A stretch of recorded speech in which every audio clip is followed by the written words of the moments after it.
মাযহাব সবার জন্য মানা জরুরি না। যারা মুকাল্লিদ, যারা মুস্তাহিদ হয় নাই, যারা নিজে নিজে কোরআন হাদিস থেকে মাসআলা বের করার মতো যোগ্যতা অর্জন করে নাই, তাদের জন্য হলো মাযহাব।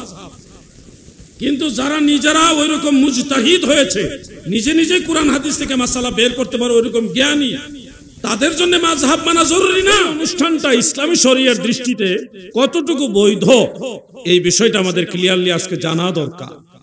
কিছু ভাইয়েরা মনে করেন এই ধরনের অনুষ্ঠান নবীজির জামানায় ছিল না, সাহাবায়ে কেরামের জামানায়ও ছিল না, অতএব এটা বিদআত, এটা করা যাবে না। অনেক আলেম ভাইরা বৃহত্তর ফরিদপুরে, মানে গোপালগঞ্জ, ফরিদপুর, রাজশাহী, শরীয়তপুর, মাদারীপুর ওই অঞ্চলে যখন যাই, এবং উত্তরবঙ্গেও কিছু জায়গায় আমি দেখেছি, তারা বলে এই ধরনের খাবার অনুষ্ঠানে খাওয়ার দাওয়াত দিলে খাওয়া যাবে, দোয়া করা যাবে না। আবার বলে দোয়া করা যাবে কিন্তু খাওয়া যাবে না। সুবিধাবাদ আর কি, ওই হুজুরের মতো মুরগি খাওয়া যাবে, দোয়া করা যাবে না। আবার আরেক গ্রুপ কয় দোয়া করা যাবে কিন্তু খাওয়া যাবে না। মানে এক এক জাতের হুজুরের এক এক রকম ফতোয়া, কোনো দলিল লাগে না তো। তাদের মূল দলিল হলো কিতাবুল আন্দাজ, চালায় দিল আর কি। আজকে আমি আপনাদেরকে কোরআন হাদিসের দলিল সরাসরি শুনিয়ে দেই, তাহলে আপনাদের বিষয়টা একেবারে পারফেক্ট ভাবে বুঝে আসবে। দয়াল নবীজির জামানায়ও এই ধরনের অনুষ্ঠান ছিল, সাহাবায়ে কেরামের জামানায় এই ধরনের অনুষ্ঠান ছিল, হয়তো আপনার জানা নাই, এই কারণে আপনার কাছে মনে হচ্ছে বিদআত। প্রিয় ভাই আমার, বেশি আলোচনা না করে শুধু দুইটি হাদিস আমি আপনাদের শোনাবো। একটা হাদিস বর্ণনা করেছেন ইমাম বুখারী রাহমাতুল্লাহ আলাইহির উস্তাদ ইমাম আহমদ বিন হাম্বল রাহমাতুল্লাহ আলাইহি, তার কিতাবুজ জুহুদের মধ্যে। কিতাবটা আজ থেকে 1200 বছর আগে লেখা। কয়শো বছর আগে? সেই কিতাবটার মধ্যে এই হাদিস শরীফটা সহিহ সনদে উল্লেখ রয়েছে। এমনকি ইমাম আবু নুঈম ইসফাহানী রাহমাতুল্লাহ আলাইহি তিনার লেখা হিলিয়াতুল আউলিয়ার মধ্যেও হাদিসটা উল্লেখ করেছেন। এছাড়া হাফেজ জালালউদ্দিন সুয়ুতী রাহমাতুল্লাহ আলাইহি আল হাবিলিল ফাতাওয়ার মধ্যেও হাদিসটা কোট করেছেন। প্রিয় ভাই আমার, মনোযোগ দিয়ে শুনবেন। হযরতে তাউস রাহমাতুল্লাহ আলাইহির সূত্রে বর্ণিত আরেকটা সূত্র হযরতে মুজাহিদ রাহমাতুল্লাহ আলাইহি থেকে বর্ণিত। তিনারা বলেন রাসূল পাক সাল্লাল্লাহু আলাইহি ওয়াসাল্লামের সাহাবী যারা ছিল গো, তারা যখন কোনো মানুষ মারা যেত, ফাকানু ইস্তাহিব্বুনা আইয়ুতআমা আনহুম তিলকাল আইয়াম, মানুষ যখন মারা যাইতো, ওই মারা যাওয়ার প্রথম 7 দিনে কবরের মধ্যে খুব বেশি ফিতনা হয়। ইন্নাল মাউতা ইউফতানুনা ফি কুবুরিহিম সাবআ, মানুষ মারা গেলে কবরের মধ্যে প্রথম 7 দিন খুব বেশি ফিতনা হয়, খুব বেশি আযাব হয়। এই 7 দিন কবরের মধ্যে বেশি আযাব হয় গো। এই 7 দিন মুর্দার আলমে বারজাখে খুব বেশি কষ্টে থাকে। এই জন্য দয়াল নবীর সাহাবারা সবাই কি করতেন? ফাকানু ইস্তাহিব্বুনা আইয়ুতআমা আনহুম তিলকাল আইয়াম, এই 7 দিনের 7 দিন দয়াল নবীর সাহাবারা ওই মৃত ব্যক্তির কবরে যেন আযাব না হয়, তাদের আত্মা যেন আল্লাহর দয়ায় শান্তি পায়, ওই কারণে এই 7 দিনেই সাহাবায়ে কেরাম মানুষদেরকে খাবার খাওয়াইতো। যার যেমন তৌফিক তারা ওইভাবেই খাওয়াইতেন। এখন আপনি যদি বলেন মা বাবা মুরব্বীরা মারা গেছে, সেই মৃত ব্যক্তির পক্ষ থেকে মানুষকে খাবার দেওয়া বিদআত। ও ভাই আমার, আপনার বিদআত ফতোয়া দয়াল নবীর সাহাবীদের উপরে গিয়ে পড়ে গেল, কারণ তারাও মানুষকে, মৃত ব্যক্তিদের পক্ষ থেকে মানুষকে খাওয়াইছে। আপনি বললেন এটা করলে বিদআত, আপনার কথায় সাহাবারা বিদআতি, নাউজুবিল্লাহ বলেন। আমি যদি মন গড়া হাদিস বলে থাকি, আমাকে ধরবেন, যেখানে সুযোগ পান আপনি জিজ্ঞাসা করবেন, প্রয়োজনে কিতাব নিয়ে আসবেন, আমি আপনার কিতাব থেকে আপনাকে খুলে দেখিয়ে দিব। ঝগড়া করতে পারবো না, মারামারি করতে পারবো না। আমরা সন্ত্রাসী নয়, জঙ্গি নয়, আমরা সুফিবাদী মুসলমান, আমরা তাসাউফপন্থী মুসলমান। দলিল কয়টা লাগবে আল্লাহ পাকের দয়ায় ওই কয়টা আমরা দেখানোর চেষ্টা করবো ইনশাআল্লাহ। মারামারি করতে পারবো না। আপনি আসেন এই হাদিসের হুকুম কি? ইমাম জালালউদ্দিন সুয়ুতি উনি নাকিদ পর্যায়ের মুহাদ্দিস, উনি 2 লক্ষ হাদিসের সনদ মুখস্থ জানতেন এবং একজন মুজতাহিদ ছিলেন, মুজাদ্দিদ ছিলেন এবং কোরআনের মুফাসসির ছিলেন, সর্বজন বিদিত একজন মুহাদ্দিস ফকিহ। তিনি আল হাবিলিল ফাতাওয়ার মধ্যে লিখেছে হাদিসের হুকুম হলো মারফু এবং সনদের মান হলো সহিহ। মারহাবা বলেন। হাদিসের হুকুম হলো মারফু, সনদের মান সহিহ। সহিহ হাদিস থেকে আমরা জানলাম মৃত ব্যক্তিদের পক্ষ থেকে আপনার তৌফিক অনুযায়ী মানুষকে খাবার পরিবেশন করতে পারবেন। আপনি পারেন নাই অন্তত 2 জন খাওয়ান, যদি আরো পারেন 5 জন খাওয়ান, 10 জন খাওয়ান, সম্ভব হলে 20-50 জন খাওয়ান, আপনার তৌফিক থাকলে আরো বেশি খাওয়ান। কিন্তু আপনি তৌফিক নাই, যদি একান্তই তৌফিক না থাকে, মা বাবার জন্য কিছু তো দান সাদাকা করার তৌফিক আপনার নিশ্চয়ই আছে। আপনি তো না খেয়ে থাকেন না, মায়ের জন্য কিছু তো দান করার, সাদাকা করার মতো সন্তান তো নিশ্চয়ই আপনি, আপনার মায়ের জন্য আপনি কিছু না কিছু দান করার মতো মনোবাসনা রাখেন। আপনারা রাখেন কিনা? সবাই বলেন রাখেন কিনা? এইজন্য যতটুকু তৌফিক হয়। প্রিয় ভাই আমার, বন্ধুরা আমার, আলোচনাগুলি অনেক ভাইদের ফেভারে যাবে না, যারা দীর্ঘদিন এটার বিরোধিতা করে আসছেন, বিদআত বিদআত বলে আসছেন। আপনার কাছে মনে হবে জিহাদি আমার শত্রু। না ভাই, আমি আপনার শত্রু না, আমি আপনার বন্ধু। কেন বন্ধু? আপনি মারা গেল আপনার এরকম সওয়াব বা ইসালে সওয়াবের এই ধরনের নেক কাজ দরকার হবে। একটা মানুষ মরে গেলে সে আর আমল করার সুযোগ পায় না, সুযোগ থাকে না। এজন্য মরার পরে কেউ যদি আপনার জন্য একটা দোয়ার অনুষ্ঠান করে, এটা আপনার জন্য বিশাল বড় উপকারের কারণ হবে। এটা আপনার উপকার হবে, আপনার মায়ের উপকার হবে, আপনার বাবার উপকার হবে, সমস্ত মুসলমানের উপকার হবে। যেই মৌলবী আপনাকে বলতেছে এই চেহলাম ফাতিহা কুলখানি করা যাবে না, ওই মৌলবীর দলিল নাই, ওই মৌলবী ধোঁকাবাজ। সে কিতাবুল আন্দাজ দিয়ে আপনাকে ভয় দেখাইয়া এরকম একটা নেক কাজ থেকে দূরে সরাই দিছে। সে আপনাকে বলবে মানুষ মারা গেলে এই ধরনের 40 জিয়াফত করলে কবরে আযাব হয়, আপনাকে ভয় দেখাবে। এমনকি এই ধরনের একটা ওয়াজও ফেসবুকে ভাইরাল আছে, ইউটিউবে আছে। তাদের মধ্যে একজন আলেমের জবাব আমি দিয়েছিলাম, আমি নামই বলে দিই, কাজী ইব্রাহিম সাহেব, আল্লাহ তাকে মাফ করুক, হেদায়েত দান করুক, দোয়া করি। তিনি একটা হাদিসের ভুল ব্যাখ্যা দিয়ে মানুষকে ভয় দেখিয়ে এই আমল থেকে বঞ্চিত করেছেন। বুখারী এবং নাসাই অন্যান্য কিতাবে হাদিসটা আছে যে মানুষ মারা গেলে কবরের মধ্যে আযাব দেওয়া হয় যদি তার জন্য নিয়াহাত করা হয়।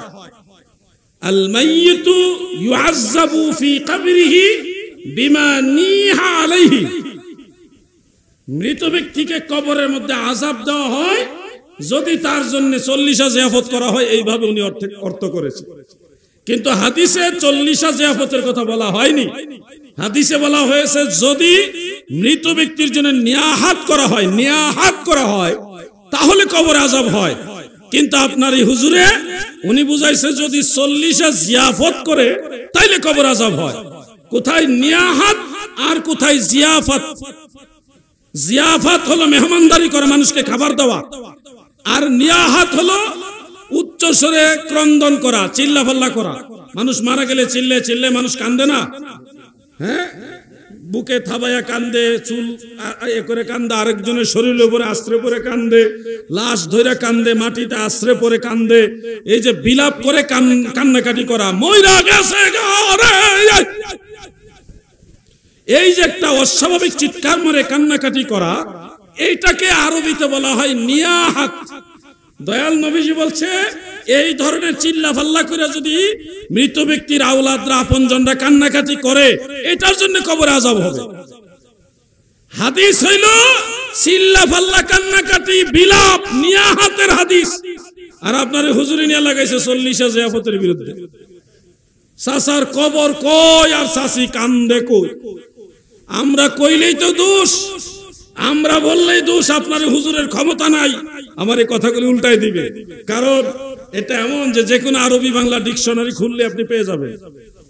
আরবি বাংলা ডিকশনারি যে কোনো একটা খুললেই দেখবেন নিয়াহাত শব্দের অর্থ বিলাপ করা, উচ্চ স্বরে ক্রন্দন করা, কান্নাকাটি করা। মানুষ মারা গেলে কান্না করা নিষেধ না, কিন্তু উচ্চ স্বরে কান্নাকাটি করা হলো নিষেধ, যেটা অস্বাভাবিক কান্নাকাটি, বিলাপ বিলাপ। আল্লাহ তাআলা যেন সবাইকে বোঝার তৌফিক দেন। সবাই বলেন আমিন, মহব্বতে বলেন আমিন। একটু দুরূদ শরীফ পড়ুন। আল্লাহুম্মা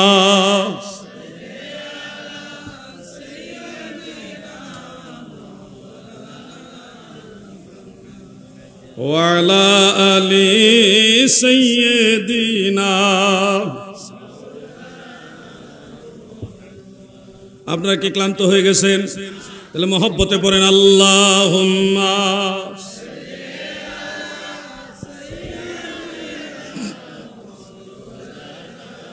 মুহাম্মদ ওয়ালা আলি সাইয়্যিদিনা। প্রিয় ভাইয়েরা আমার, আমি যে এটুকু কথা সংক্ষেপে বললাম, এটুকু থেকে কি বুঝলেন? মানুষ মারা গেলে 40 জিয়াফত দোয়ার অনুষ্ঠান করা যাবে কি যাবে না? মহব্বতে বলেন যাবে কি না? আরেক হুজুরের বাড়ি হলো যশোর নড়াইলে। গারমুডা হুজুর আগে হিন্দু ছিল, পরে মুসলমান হয়েছে। উনি একদিন এক মাহফিলে ওয়াজ করতেছে, আমার নাম উল্লেখ করে, তাও এটা মুন্সিগঞ্জে। আলাউদ্দিন জাহাদের ধীরে নিয়ে আসো, এইভাবেই বলতেছে। মানে একজন লোক বলছে উনাকে যে আপনি যে 40 জিয়াফতের বিরুদ্ধে ওয়াজ করেন, আলাউদ্দিন জিহাদি সাহেব দলিল দিয়ে বলে গেছে এটা করা যাবে, জায়েজ আছে। তখন উনি রাগ দেখাইতে গিয়ে বলতেছে আলাউদ্দিন জিহাদিকে ধরে নিয়ে আসো। খুব গরম হুজুর। ওয়াজ করার সময় মনে হয় না উনি হুজুর, মনে হয় যে অন্য কিছু। তো যাই হোক, ওই মাঠে আবার আমার দাওয়াত করে নিচ্ছে কয়েকদিন পরে। তা আমি তো আর এত কিছু জানি না। আমার নেওয়ার পরে কইতেছে এই স্টেজে ওই হুজুরে আপনার নাম উল্লেখ করে খুব ব্যঙ্গ করে কইছে, তার আপনাদের ধরে আনতাম, এই জন্য আপনাদের ধরে আনছি। মানে আমার দাওয়াত করে নিছে আর কি। তো আমি স্টেজেই কইলাম ঠিক আছে, আমার ধরে আনছে, আসেন, আমার ধরে আনছে। এবার আমি 40 জিয়াফতের দলিল দেই, কোন দলিলটা ভুল আছে ধরেন। কমিটি আমার ধরে আনছে, এবার দলিল কারা ভুল ধরবেন আসেন। স্টেজে বসে আমি এভাবে ডাক দিছি। আলহামদুলিল্লাহ বহু আলেম ওলামা সেখানে ছিল, পক্ষে বিপক্ষে সব ধরনের আলেমরাই ছিল। অনেকে কাগজে নোট করছে, কথাগুলি শ্রবণ করছে। সব আলেমের ঘরে আবার সব কিতাব থাকেও না। আমি যে নাম বলছি কিতাবুজ জুহুদ, আমার বিশ্বাস এখানে একজনের কাছেও নাই। অস্বাভাবিক কিছু না। আবার দেখা গেছে হুজুরে শুনছে, যারা কাছে নাই, কালকে আবার দেখা গেছে চিটাং থেকে কিনে হলে হইতে পারে, পাওয়া যায়। এগুলি যখন মানুষ কিনে কোন সময়, যখন দরকার হয় তখন। তো ইনশাল্লাহ আমি আশাবাদী এটা সংগ্রহ করে নেবেন। কিতাবুজ জুহুদে আরো দরকারি অনেক দলিল আছে। মুমিন বান্দার ওই যে কুলুবুল মুমিনিনা আরশুল্লাহ, এইগুলোর দলিল কিতাবুজ জুহুদে পাইবেন। আরো অনেক দলিল আছে, এগুলি আবার আলোচনা ধরলে আবার সাবজেক্ট পাল্টাই যাবে। তো ওই হুজুরের দাবি ছিল মানুষ মারা গেলে যদি 40 জিয়াফত করা হয়, এই 40 জিয়াফতের খাবার খাওয়া আর শুয়োরের গোশত খাওয়া এক সমান। নাউজুবিল্লাহ। কোথায় শুকুরের গোশত হারাম? আল্লাহর কোরআন দ্বারা প্রমাণিত এটা হারাম। সেই শুকুরের গোশতের সাথে তুলনা দিয়েছে 40 জিয়াফতের একটা হালাল খাদ্যের।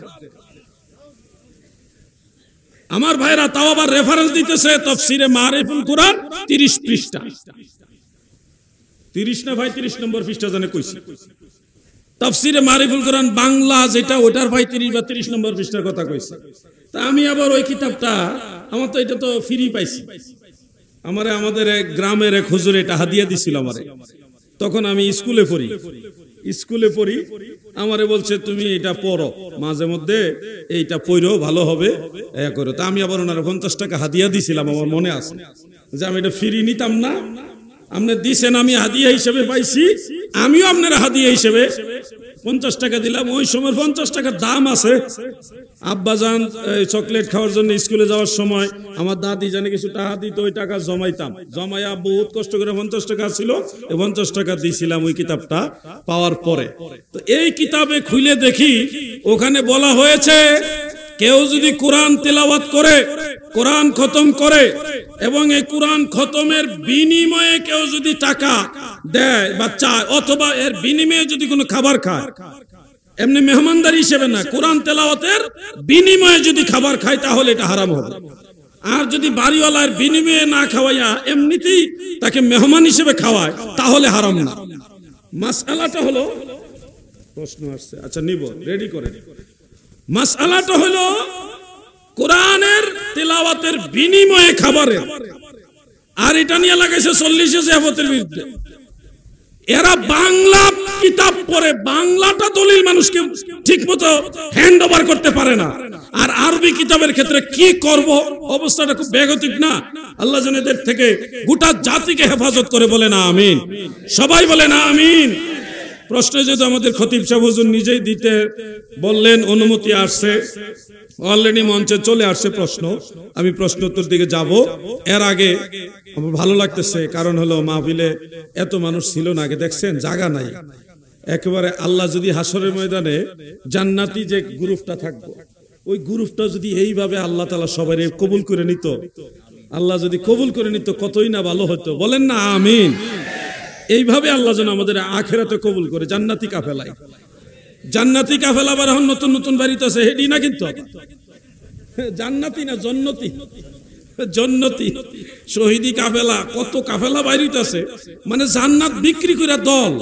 কি আজীব, এদের ভিতরে ভয় নাই, আল্লাহর ভয় নাই। সব দোষ হইল আমরা কাফেলি, সরকার সালি হিসাবের 1 লাখ, উনি একজনকে জান্নাতি স্লিপ অফ টাং হিসেবে বলে ফেলছিল, কথাটা ব্যাখ্যা করে বলার দরকার ছিল, কইয়ে ফেলছে ডাইরেক্ট, উনারে দিয়েছে জম্মের ধোয়া। আর এরা যে 14 গোষ্ঠীরে জান্নাতি বানাইতেছে, জন্নতি। আরে বাবারে, আল্লাহ হেদায়েত দান করুক, বলে না আমিন। আমরা সবাই তো জান্নাতে যেতে চাই। জান্নাতি দল যদি পরিচয় করাতে হয়, তাহলে আল্লাহ রাসূল বলেছে জান্নাতি দলের নাম আহলে সুন্নাত ওয়াল জামাত। এর বাইরে আর কোন দল জান্নাতে যাবে না। জান্নাতি দলের নাম আহলে সুন্নাত ওয়াল জামাত, একেবারে ক্লিয়ার কথা। তো সেই জান্নাতি দলে আল্লাহ যেন আমাদের সবাইকে কবুল করে, বলে না আমিন। প্রশ্নোত্তর পর্বে যাওয়ার পূর্বে আসেন আমরা সবাই মিলে সামান্য একটু জিকির করি। ইসমে জাত আল্লাহ আল্লাহ আল্লাহ আল্লাহ আল্লাহ আল্লাহ আল্লাহ আল্লাহ আল্লাহ, সবাই ডাকেন কিছুক্ষণ। আল্লাহ আল্লাহ আল্লাহ আল্লাহ আল্লাহ আল্লাহ আল্লাহ আল্লাহ আল্লাহ আল্লাহ, জিকির করো। আল্লাহ আল্লাহ আল্লাহ আল্লাহ আল্লাহ আল্লাহ আল্লাহ আল্লাহ আল্লাহ আল্লাহ আল্লাহ আল্লাহ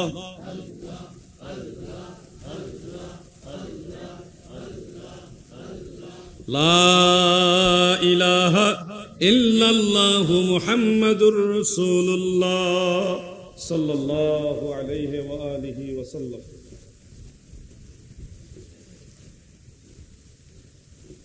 প্রশ্নকারী সালাম দিয়েছেন, আসসালামু আলাইকুম, সবাই উত্তর দেন। ওয়া আলাইকুম আসসালাম ওয়া রাহমাতুল্লাহ। 1 নম্বর প্রশ্ন, মাযহাব কি? মাযহাবের প্রয়োজনীয়তা কি? মাযহাবের উৎপত্তি কোথায়? কারা মাযহাব সৃষ্টি করেছে? আল্লাহ রাসূল সাল্লাল্লাহু আলাইহি ওয়াসাল্লাম কোন মাযহাবের অনুসারী ছিলেন এবং তার সাহাবীগণ কোন মাযহাবের অনুসারী ছিলেন? তার সাহাবীগণ কোন মাযহাবের অনুসারী ছিলেন? ইমাম আবু হানিফা কোন মাযহাবের অনুসারী ছিলেন? কেন মাযহাব মানব আমরা, এবং মানলেও কোন মাযহাব মানব, এবং বাকি মাযহাবের সমস্যা কোথায় যদি এক মাযহাবই মানি? প্রশ্নগুলি অনেক গুরুত্বপূর্ণ আপনাদের জন্য। প্রথম প্রশ্নটা হলো মাযহাব কি? এই মাযহাব কি? যার শরীয়তের জ্ঞান অর্জন এবং কোরআন হাদিস থেকে নিজে নিজে মাসআলা বের করার মতো দক্ষতা যোগ্যতা আছে, সে যদি বলে আমি কোনো মাযহাব মানব না, তাহলে ওকে, কোনো অসুবিধা নাই। মানে মাযহাব সবার জন্য মানা জরুরি না। যারা মুকাল্লিদ, যারা মুস্তাহিদ হয় নাই, যারা নিজে নিজে কোরআন হাদিস থেকে মাসআলা বের করার মতো যোগ্যতা অর্জন করে নাই, তাদের জন্য হলো মাযহাব। কিন্তু যারা নিজেরা ওইরকম মুজতাহিদ হয়েছে, নিজে নিজে কোরআন হাদিস থেকে মাসআলা বের করতে পারে, ওইরকম জ্ঞানী, তাদের জন্য মাযহাব মানা জরুরি না। আপনার লাইন বুঝতে হবে। আর মাযহাব মানার মূল কারণ হলো নবীজিকে অনুসরণ করা। কাকে অনুসরণ করা বলেন? আমার কথার উত্তর দেন। মাযহাব মানি কেন? নবীজিকে মানার জন্য। এখন আপনি যে প্রশ্ন করলেন নবীজি কার মাযহাব মানছে, আমার নবীর উপরে আর কেডা আছে রে? কোন নবী আছে যে নবীজি মাযহাব মানতো? মাযহাব মানি আমরা নবীজিকে মানার জন্য। আমার নবী তো নিজেই সাহেবে শরীয়ত, আল্লাহ রাসূল তো নিজেই শরীয়তের প্রণেতা। আল্লাহ রাসূল মাযহাব মানবেন কেন? মাযহাব মানবে তো ওই ব্যক্তি যিনি নবীজিকে মানতে চায়। সাহাবায়ে কেরামের মাযহাব মানার দরকার ছিল না, কারণ তারা ডাইরেক্ট নবীকে পাইছে। যারা সরাসরি নবীজিকে পেয়ে গেছে তারা মাযহাব মানবে কি জন্য? বুকা নাকি আপনি? আমাদের জমানা থেকে ধরেন মাযহাবের মূল প্রাদুর্ভাবটা হয়েছে তাবিঈদের জামানার শেষের দিকে। তাবিঈদের জামানার শেষের দিকে কেন? তখন দেখা গেছে একই ব্যাপারে হাদিস অনেকগুলো অনেক সনদে বর্ণিত হয়েছে। এখন ধরেন একটা বিষয় আমি বোঝানোর জন্য বলি, ছাত্র ভাইরা শোনো। একটা হাদিস তুমি পড়লা, লা সলাতা ইল্লা বিফাতিহাতিল কিতাব, সূরা ফাতিহা ছাড়া নামাজ হয় না। সহিহ হাদিস আপনি পড়ছেন, ইমামদের কাছে এই হাদিস গিয়ে পড়ছে। এখন শাফি মাযহাবে এই হাদিসের উপর রায় দিয়ে দিছে, এটা সহিহ হাদিস, যে প্রত্যেক নামাজে ইমামের পিছনে হোক একাকী হোক সবসময় সূরা ফাতিহা পড়তে হবে। ওনার রায়ের পিছনে দলিল কি? সহিহ হাদিস। ওনার রায়ের পিছনে দলিল কি? সহিহ হাদিস। ভুল কিন্তু না, অবশ্যই সঠিক। এখন ইমাম আবু হানিফা রাহমাতুল্লাহ আলাইহির রায়টা ব্যতিক্রম হয়েছে। কেন? উনি বলল যে এই ব্যাপারে আর কোন হাদিস আছে? উনি আরো যত কিতাব আছে, যত হাদিস আছে, অথবা যত হাফেজ, হাদিসের হাফেজ আছে, সবার কাছ থেকে তন্ন করে তালাশ করে দেখে এই ব্যাপারে আরো হাদিস আছে। সেখানে একটা হাদিস আছে এরকম, ওটাও সহিহ হাদিস, যে মান সাল্লা ওয়ালাম ইয়াকরা বি উম্মিল কুরআন ফালাম ইউসাল্লি ইল্লা ওয়ারা আল ইমাম। যে ব্যক্তি নামাজ আদায় করলো কিন্তু সূরা ফাতিহা পাঠ করলো না, তার নামাজ হবে না। তবে ইমামের পিছনে হলে ভিন্ন কথা, মানে ইমামের পিছনে সূরা ফাতিহা পড়া লাগবে না, আল্লাহ রাসূল বলেছেন, সহিহ হাদিস। ইমাম আবু হানিফা তখন রায় দিল যে ইমামের পিছনে মুসল্লিদের সূরা ফাতিহা লাগবে না, আর ইমাম ছাড়া একাকী যদি নামাজ পড়ে, সেটা সুন্নত হোক নফল হোক ফরজও যদি একা একা পড়েন, তখন সবসময় আপনাকে সূরা ফাতিহা পড়তে হবে, আর ইমামের পিছনে পড়া লাগবে না। এই ফায়সালাটা কিন্তু ইমাম আবু হানিফার না, এই ফায়সালাটা আল্লাহ রাসূলের।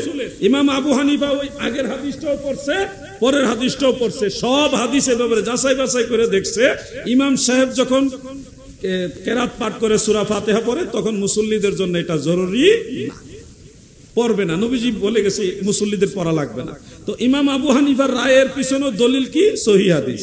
তো দুইজনের রায়ের মধ্যে বেশ কম একটাই, ইমাম শাফির রায়ের পিছনেও সহিহ হাদিস, ইমাম আবু হানিফার রায়ের পিছনেও সহিহ হাদিস। বেশ কম হলো উনি একটা হাদিসের উপরে ডিপেন্ড করে রায় দিয়েছে, ওইটাও যদি আপনি আমল করেন শাফি মাযহাবের অনুসারী হিসেবে, আপনার জন্য একটা সওয়াব হবে, কারণ আপনি তো হাদিসের বাইরে চলছেন না। আপনাকে শর্ত হলো ওনাকে অনুসরণ করতে হবে, ইমাম মানতে হবে। লাওয়ারিস মুরগি হলে হবে না, আপনি একজন ইমামকে অনুসরণ করে তারপর এভাবে নামাজ পড়েন, উনার বরকতে আপনার একটা সওয়াব হবে। মুস্তাহিদের ফায়সালা যদি ভুলও হয়, ওটার উপর একটা সওয়াব আছে। দয়াল নবীজির আরেক হাদিসে এই কথা আছে। আর আমরা যারা ইমামের পিছনে সূরা ফাতিহা পড়ি না, আমাদের সওয়াব হবে ডাবল। সুবহানাল্লাহ। কারণ আমাদের আমলটা হলো অধিকতর বিশুদ্ধ আমল, একবারে চূড়ান্ত গবেষণামূলক আমল। তার মানে বোঝা যাচ্ছে যে কেউ হাদিস বিরোধী ছিল না, ইমামদের কেউ হাদিস বিরোধী ছিল না। আবু হানিফা রাসূলের হাদিসের উপর রায় দিয়েছে, ইমাম শাফি, ইমাম আহমদ, ইমাম মালিক সবাই রাসূলের হাদিসের উপর রায় দিয়ে গেছে। এখন আপনি, সমস্যাটা হলো আপনি আইসা এখন ইমামের পিছনে সূরা ফাতিহা পড়া শুরু করছেন, প্লাস যারা ইমাম সাহেবের পিছনে সূরা ফাতিহা পড়ে না তাদেরকে আপনি বেদাতি বানাইছেন, জয়ীফ হাদিসওয়ালা বানাইছেন, দুর্বল হাদিসওয়ালা বানাইছেন, তোমাদের বাপ দাদার নামাজ ভুল ছিল, এরকম কথা বলা শুরু করছেন। ওইখানে গিয়ে লাগছে গন্ডগোলটা। কথা বুঝতে পারছেন? এই হলো সমস্যা। সমস্যা সূরা ফাতিহা না, সমস্যা আপনি লাগাইছেন। আপনি যে বলতেছেন সূরা ফাতিহা পড়তেই হবে, না পড়লে নামাজ হবে না, এই যে কঠোরতা, এটা কিন্তু মক্কা মদিনাতে নাই। মক্কা মদিনাতে যান, যে যেই মাযহাবের সে ওইভাবে নামাজ পড়তেছে। কোনো ঝগড়া নাই, মারামারি নাই, বাড়াবাড়ি নাই। আপনার আমার কাছে ভেজালটা লাগে কেন? আপনি আইসাই কোন যে বাপ দাদা নামাজ ভুল করে গেছে, তখনই কিন্তু কয়েক বেটা কি করছে, আমরা বাপ দাদা ভুল করে গেছে মানে বাপ দাদা কোরআন হাদিস ভালো বুঝতো না, লাগাইছে আবার বাপ দাদার মূর্খ বানাইছে। এইখানে গিয়ে গন্ডগোল লাগে। অথচ নবীজির হাদিস যারা পূর্বের মুসলমানদেরকে মূর্খ বলবে তারা হলো কিয়ামতের আলামত। তারা কি? কিয়ামতের আলামত। মাযহাব সাহাবায়ে কেরামের জামানাতে মাযহাব মানার দরকার ছিল না, কারণ তারা তো সরাসরি মদিনাওয়ালা পাইছে। আর নবীজি মাযহাব মানবেন কেন? কোন নবীকে অনুসরণ করার জন্য আমার নবী মাযহাব মানবে বলো? তিনি তো ইমামুল আম্বিয়া, উনি তো সাইয়্যিদুল মুরসালিন। উনি কোন নবীকে অনুসরণ করার জন্য মাযহাব মানবে বলো? আপনি বলেন সাহাবীরা কোন মাযহাব মানতো? আরে সাহাবীরা তো সরাসরি মদিনাওয়ালাকে পাইছে, উনাদের তো আর মাযহাবের দরকার নাই। পরে আইসা আমরা নবীজিকে মানতে গিয়েও দেখছি অনেক রকম হাদিস, কোরআনের আয়াতের তাফসীর বিভিন্ন ভাবে এসেছে। এখন এত হাদিস, এত তাফসীর, এত কিতাব সবার দ্বারা জানা পড়া সম্ভব না, হয় না। বিশেষ বিশেষ আলেমরা তারা এগুলি অক্লান্ত পরিশ্রম করে গবেষণা করে আমাদের সামনে সহজে নবীর যে তরিকা, নবীজির যে পথ আমাদেরকে সহজ করে তুলে দিয়েছেন। ওই জন্য নবীজির অনুসরণের জন্য ওই পথটাকে বলা হয় মাযহাব। তুমি তো বুঝোই না মাযহাব কাকে বলে। আল্লাহ যেন ভাইদের বুঝার মতো তৌফিক দেন, বলেন আমিন। সবাই বলেন আমিন। এখানে তো আর কোনো কিছু বাদ করে নাই। ইমাম আবু হানিফা রাহমাতুল্লাহ আলাইহির মাযহাব কোনটা, এটা বাদ করছে। ইমাম আবু হানিফা রাহমাতুল্লাহ আলাইহির জন্য মাযহাব মানা জরুরি না। কেন? মাযহাব মানা জরুরি হলো তাদের জন্য যারা নিজেরা কোরআন হাদিস থেকে মাযহাব এই মাসআলা মাসাইল বের করতে পারে না, তাদের জন্য হলো মাযহাব দরকার। কথাটা বুঝছেন নি আপনারা? ধরেন দাদু, আপনার নাম কি? নওশাদ মিয়া। নওশাদ মিয়া, ওনাকে যদি আমি চট্টগ্রামের সবচেয়ে বড় জেলা ফার্মেসি, যেখানে কোটি কোটি ওষুধ রাখা, লাখ লাখ না কোটি কোটি ওষুধ রাখা, ওই ফার্মেসির ভিতরে যদি আমার দাদু ভাই নওশাদ মিয়াকে ঢুকায় বলি, আপনি এখান থেকে এই কোটি কোটি ওষুধ আপনার সামনে দেওয়া হলো, আপনি এখান থেকে আপনার এই ধরেন একটা জ্বরের, হ্যাঁ জ্বরের যে কয়টা ওষুধ লাগে, জ্বর ঠান্ডা কাশি হলে যে যেই ওষুধগুলি ভালো লাগে প্রয়োজন আপনি বের করে নেন। উনি তো সবগুলি পারবে, তাই না? ওনার দ্বারা এটা সম্ভব না। কিন্তু একই কাজ যদি আমি একজন বিজ্ঞ, অভিজ্ঞ, প্রাজ্ঞ ফার্মাসিস্টকে বলি যে এইখান থেকে আপনি এই রোগের ওষুধগুলি বের করেন, নিশ্চয়ই উনি পারবে। কি বলেন, পারবে কিনা?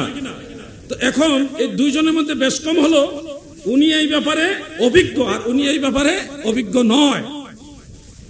যিনি ইমাম আবু হানিফা, উনি কোরআন হাদিস থেকে যত মাসালা দরকার সব বের করার মতো অন্য সব ইমামের চেয়ে ওনার বেশি অভিজ্ঞতা।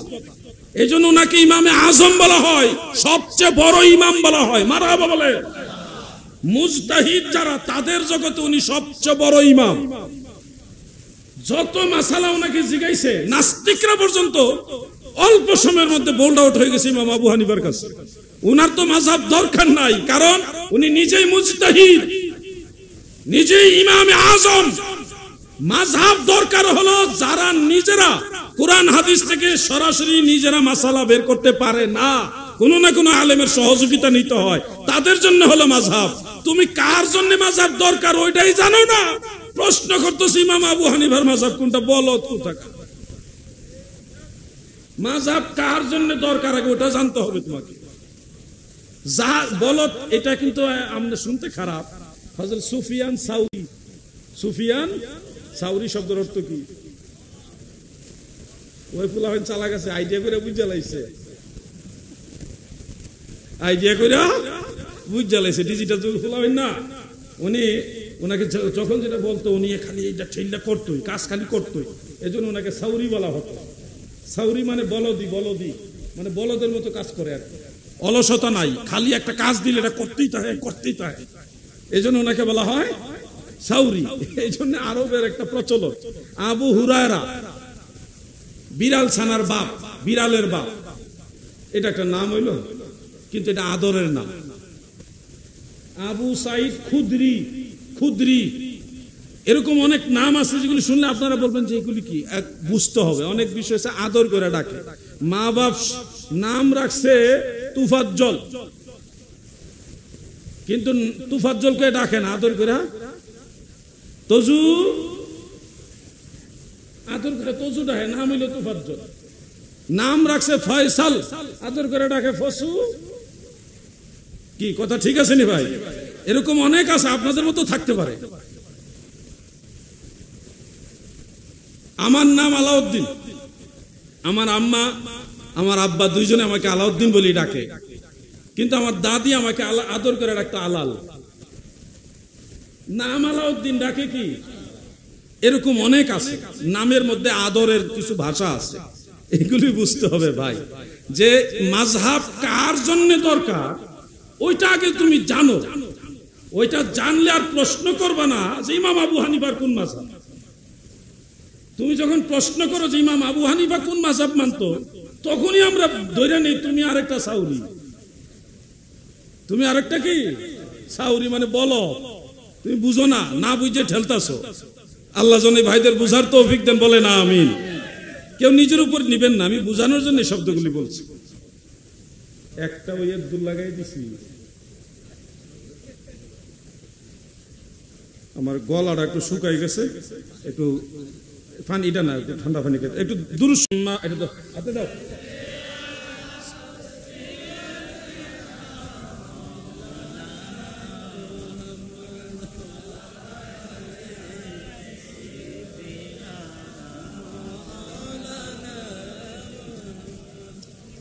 দুই হাত লাগায় পানি পান করার উদ্দেশ্য হইল এই যে এখানে ভদ্রলোক কয়টা আছে না, এক হাতে খামো, ডাইন হাতে এটা বানাইবো, বাম হাতে বানায় ছেড়ে দিব। কালকে আমরা জাহাঙ্গীর হুজুর বানায় ছেড়ে দিব, এই জন্য তাদেরকে ডরাই। এক হাতে পানি পান করলে হয়, তার দুই হাতে খাইছি। মানুষের মৃত্যুর সাথে সাথে তার আমল নামা বন্ধ হয়ে যায়। যদি বন্ধ হয়েই যায় তাহলে তাদের সওয়াবের উদ্দেশ্যে তাদের নামের উপর ভিত্তি করে কেন ফাতেহা করা হয়? ফাতেহা দিলে কি মৃত ব্যক্তির আমল নামায় আদৌ কি পৌঁছায়? করলে মৃত ব্যক্তির জন্য লাভ নাকি ক্ষতি? এবং ইসালে সওয়াব কি, তা কোরআন হাদিসের আলোকে ব্যাখ্যা করুন। এটা না কিছু বাকি রয়ে গেছে, কিছুটা বাকি রয়ে গেছে হলো ইজা মাতাল ইনসান ইনকিতাআল আমালু আনহু। তো এটা সহিহ মুসলিমের হাদিস, মানুষ মারা গেলে তার আমলের দরজাটা বন্ধ হয়ে যায়। এখানে আমাদের এটা বোঝার বেশ কম হলো, বন্ধ হয়ে যায় কার পক্ষ থেকে? ওই মৃত ব্যক্তি আর আমল করতে পারবে না। এটা কিন্তু আপনার আমার পক্ষ থেকে সওয়াব রেসানি করতে পারবো না, ওটা না। ওই যেই মানুষ মারা গেছে সে চাইলে আর কোনো নেক আমল করতে পারবে না, তাকে বন্ধ করে দেওয়া হয়েছে। এখন ইসালে সওয়াব বা মৃত ব্যক্তির জন্য দুনিয়ার মানুষেরা দোয়া করলে কিংবা কোনো সওয়াব বকশিশ করলে এটা দিয়ে তারা উপকৃত হবে কিনা, এক কথায় উত্তর হলো অবশ্যই হবে। এটার উপরে উম্মতের ইজমা হয়ে গেছে। এমনকি হাফেজ ইবনে তাইমিয়া তার মাজমুয়ে ফাতাওয়ার মধ্যে পর্যন্ত এটা উল্লেখ করেছে। ইমাম শাফি রহমতুল্লাহ আলাইহি তিনি প্রাথমিক পর্যায়ে এটার বিরোধিতা করেছেন, যে ইসালে সওয়াব মানতেন না, কিন্তু পরে উনি আবার এটি মানছেন।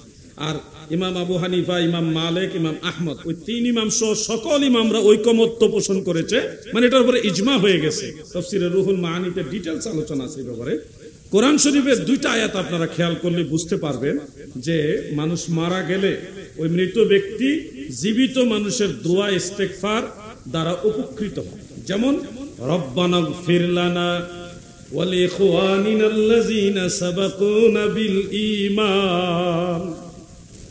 আল্লাহ রব্বানা, ওগো আমাদের রব, ইগফির লানা, আমাদেরকে মাফ করেন, ওয়া লিইখওয়ানিনা, আমাদের ওই ভাইদেরকে মাফ করে দেন, আল্লাযীনা সাবাকুনা বিল ঈমান, যারা ঈমানের সাথে গত হয়ে গেছে, ইন্তেকাল হয়ে গেছে, তাদেরকেও ক্ষমা করেন।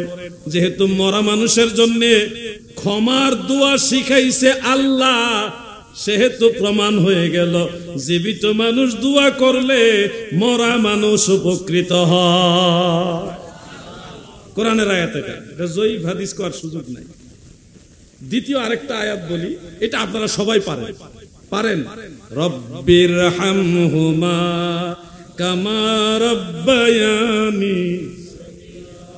যদি মা বাবা মারা যায় তাদের জন্য এই দোয়া যদি পাঠ করেন, নিঃসন্দেহে আপনার এই দোয়ার বরকতে কবর জগতে আমার আল্লাহ আপনার মা বাবার সাথে রহমের আচরণ করবে। এটাই কোরআন।